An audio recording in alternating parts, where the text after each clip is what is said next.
Hello dear, मैं हूं Deeplal sir. आप सभी को अपने ही दीपलाल सर चैनल में स्वागत करता हूं। आज ल्यूसेंट बुक का चैप्टर नंबर 2 है जो हम लाइन बाय लाइन से पढ़ा रहे हैं। आईएससी कोई भी एग्जाम क्रैक किया जा सकता है। इस वीडियो को ज्यादा से ज्यादा शेयर करें ताकि आईएसआई और हाई डेली क्लास ला से प्राचीन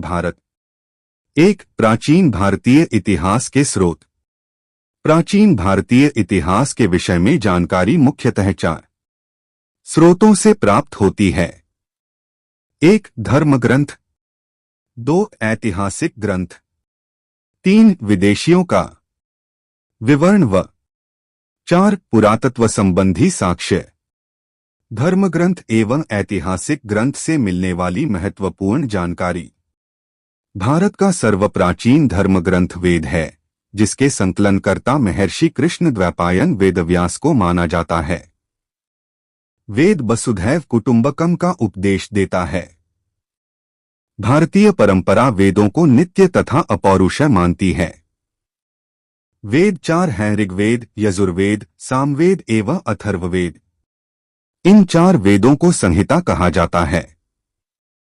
ऋग्वेद ऋचाओं के क्रमबद्ध ज्ञान के संग्रह को ऋग्वेद कहा जाता है।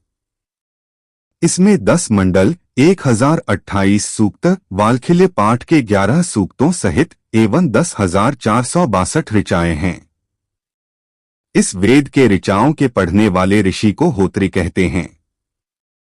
इस वेद से आर्य के राजनीतिक प्रणाली, इतिहास एवं ईश्वर की महिमा के बारे में जानकारी मिलती है।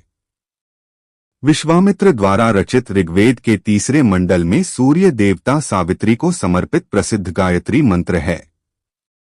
इसके 9वें मंडल में देवता सोम का उल्लेख है। इसके 8वें मंडल की हस्तलिखित ऋचाओं को खिल कहा जाता है।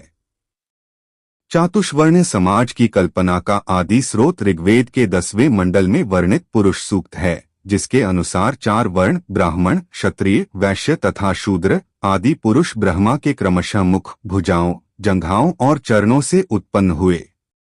ऋग्वेद के कई परिच्छेदों में प्रयुक्त अधन्य शब्द का संबंध गाय से है। नोट: धर्मसूत्र 4 प्रमुख जातियों की स्थितियों, व्यवसायों, दायित्वों, कर्तव्यों तथा विशेषाधिकारों में स्पष्ट विभेद करता है।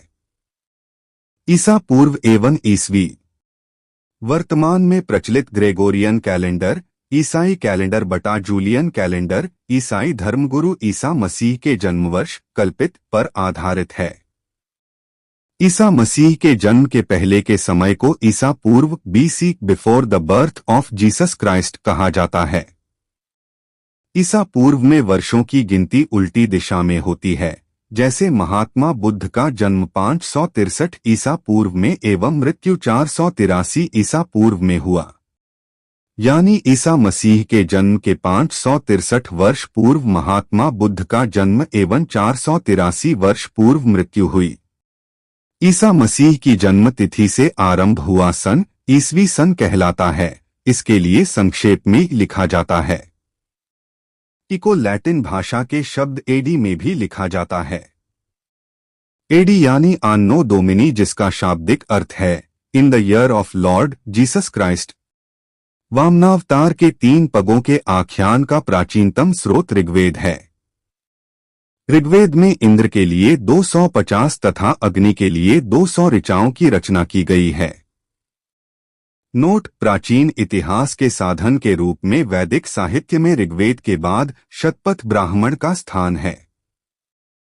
यजुर्वेद सस्वर पाठ के लिए मंत्रों तथा बलि के समय अनुपालन के लिए नियमों का संकलन यजुर्वेद कहलाता है। इसके पाठकर्ता को अध्वर्यु कहते हैं। यजुर्वेद में यज्ञों के नियमों एवं विधि विधानों का संकलन मिलता है। इसमें बलिदान विधि का भी वर्णन है। यह एक ऐसा वेद है जो गद्य एवं पद्य दोनों में है। सामवेद साम का शाब्दिक अर्थ है गान। इस वेद में मुख्यतः यज्ञों के अवसर पर गाए जाने वाले ऋचाओं, मंत्रों का संकलन है। इसके पाठकर्ता को उदरात्रि कहते हैं।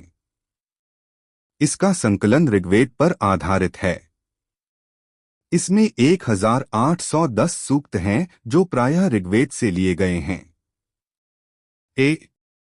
इसे भारतीय संगीत का जनक कहा जाता है। नोट: यजुर्वेद तथा सामवेद में किसी भी विशिष्ट ऐतिहासिक घटना का वर्णन नहीं मिलता। अथर्ववेद: अथर्वा ऋषि द्वारा रचित इस वेद में कुल 731 मंत्र तथा लगभग 6000 पद्य हैं।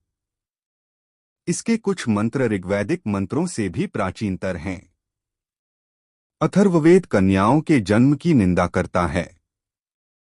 ऐतिहासिक दृष्टि से अथर्ववेद का महत्व इस बात में है कि इसमें सामान्य मनुष्यों के विचारों तथा अंधविश्वासों का विवरण मिलता है।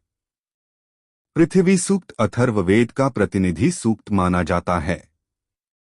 इसमें मानव जीवन के सभी पक्षों, गृह निर्माण, कृषि की उन्नति, व्यापारिक मार्गों का गाहन, खोज, रोग निवारण, समन्वय, विवाह तथा प्रणय गीतों, राजभक्ति, राजा का चुनाव, बहुत से वनस्पतियों एवं औषधियों, शाप, वशीकरण, प्रायश्चित, मातृभूमि महात्म्य आदि का विवरण दिया गया है।